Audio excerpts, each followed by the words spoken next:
Welcome back. President Abdel Fattah el-Sisi arrived in Hungarian capital Budapest on Monday to participate in the summit of the Visegrad Group, which includes Hungary, the Czech Republic, Poland, and also Slovakia. Presidential spokesperson Ambassador Bassam Radi said that Egypt participates in the Visegrad bloc for the second time since 2017, time which reflects the keenness of the two sides to develop ties and also to discuss issues of mutual concern. The summit is due also to cover a number of issues, including Egypt's role in the Middle East and cooperation in the field of fighting terrorism, illegal migration, energy. Also discusses trade, investment and tourism cooperation, as well as boosting the Egyptian EU ties. Well, to shed more light on this, we have the pleasure to have this phono with our dear guest, Ambassador Mohamed Hegazy, former Assistant Foreign Minister. Good morning, Ambassador Hegazy. Good morning to you. Well, Ambassador Hegazy, Your Excellency, as we know that the four countries, the V4 or the Visegrad Group that consists of Poland, the Czech Republic, Hungary, and Slovakia, is one of the strongest coalitions in Europe, and actually it's a member in the European Union and also a member in the North Atlantic coalition. So how do you see the importance of President Abdel Fattah el-Sisi attending this summit? As you have mentioned, this is the second summit of its nature that President Abdel Fattah el-Sisi attend with the Visegrad group.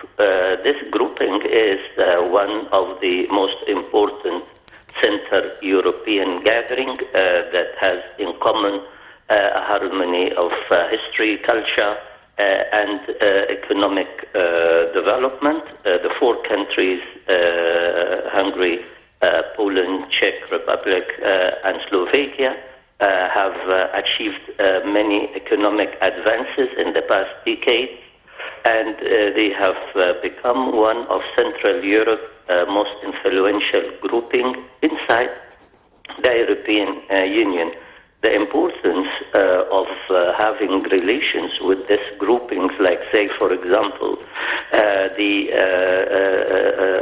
South European nations or the Mediterranean nations like Cyprus and Greece, is a group that supports Egypt's view whenever there is something to rely on in the European Union circles. It's good that you have relations with certain groupings that can support your interests inside the European Union and safeguard those interests whenever there is a decision being at the European Council or the European Parliament or any European economic or political institution. Yes, the President was invited in 2017, and this is the second invitation, and the only two countries that has been invited, leaders that has been invited to the Visegrad summit was Germany and Japan.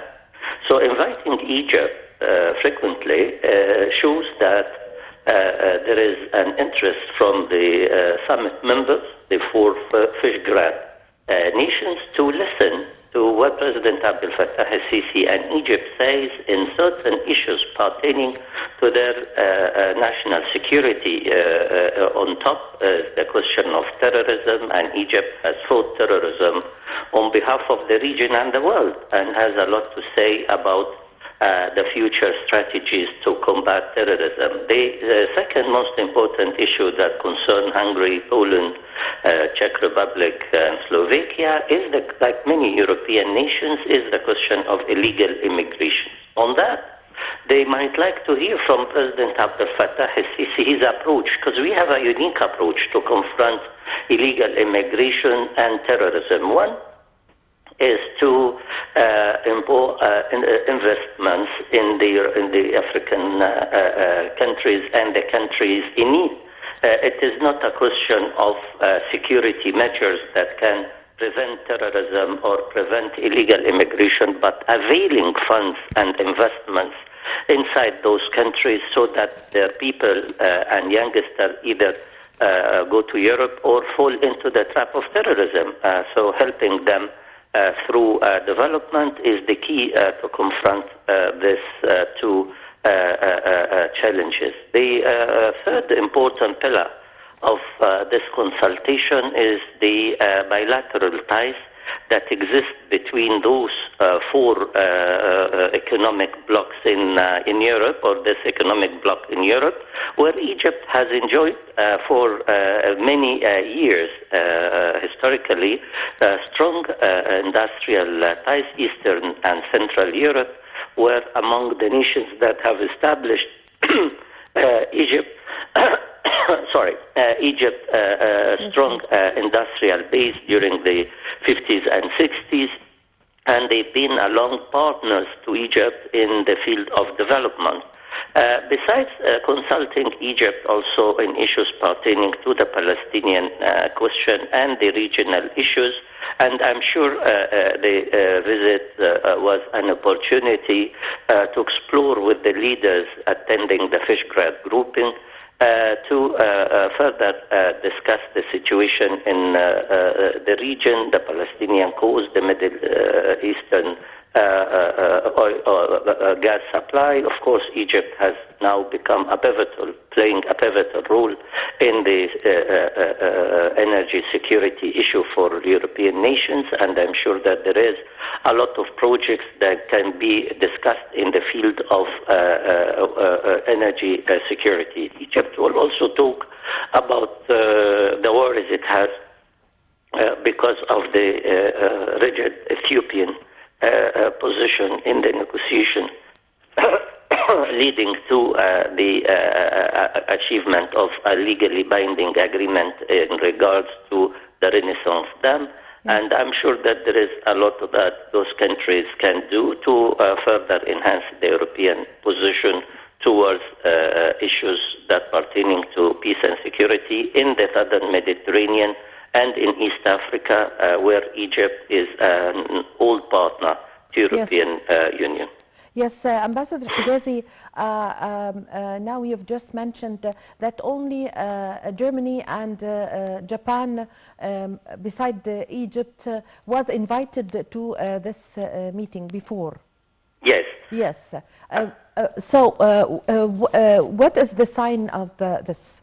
Well, it's a very clear sign. It is a manifestation of how important Egypt's view are to those countries, how reliable is the Egyptian position in describing strategies concerning issues that pertaining to the national security of the Visegrad group, as I said, terrorism and illegal immigration. Besides, Egypt also is presenting its economy as an opportunity for investors, for trade, and also there is a kind of regional security that Egypt is playing a fundamental role. Egypt has become a pivotal player in the Eastern Mediterranean gas industries. Egypt is very important to the security of Southern Europe.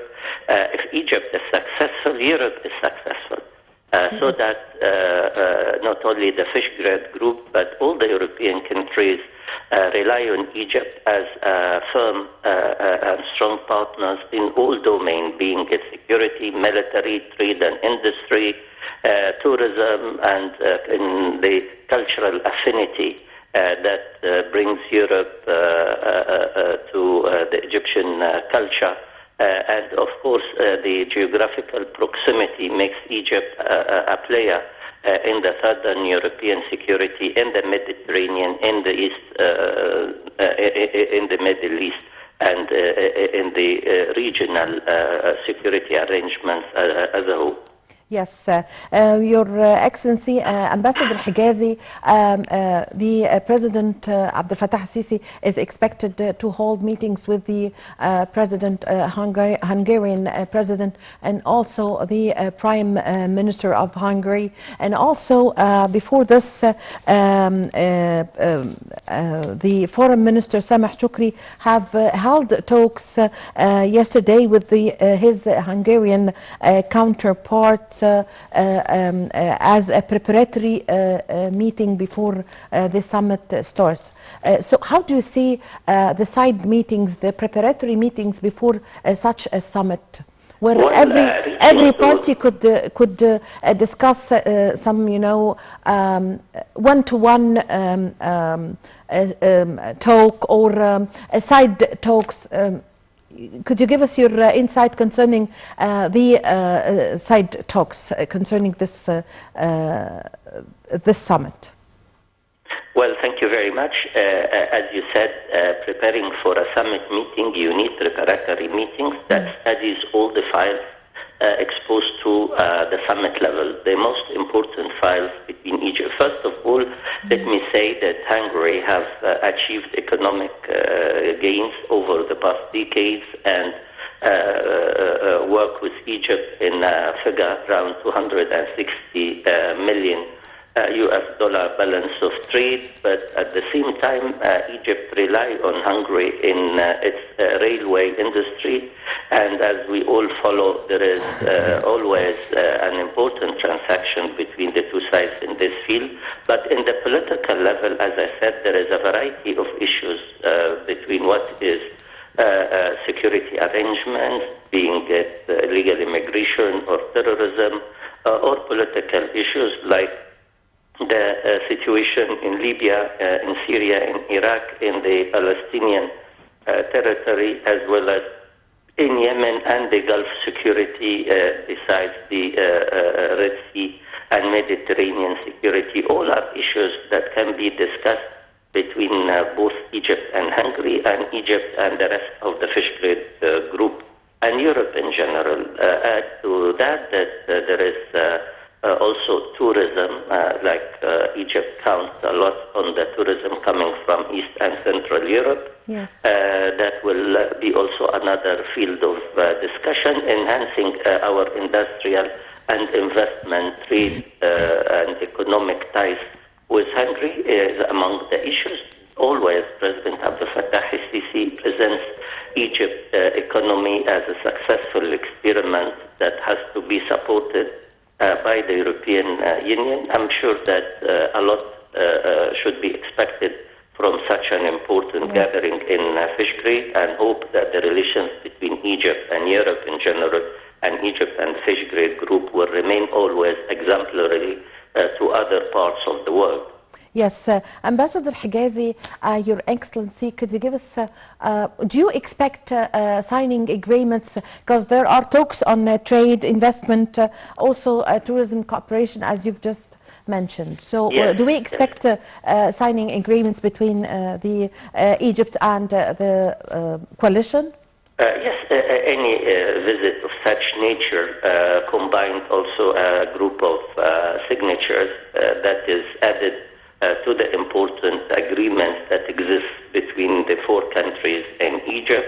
I'm sure that this visit will further activate what has been signed before, and will add to it more what is pertaining to Egypt for more investments coming from Europe, and also discussing issues that Europe has to play a role, say, for example, as I mentioned, the Palestinian cause, the situation in Libya, where all effort has to be gathered to enhance the drive so that Egypt is supporting and helping the drive of our Libyan brothers to reach a political settlement and to cleanse the territory of Libya from illegal presence of troops and militias and terrorist activities, so that we help the political solution in Libya and leading to the December 24th of December this year election. I'm sure that a lot can be signed on the economic and trade, investment and tourism level. I think we have partners that we have relied on them for almost decades, and they have proven to be very strong partners to Egypt within the framework of Europe.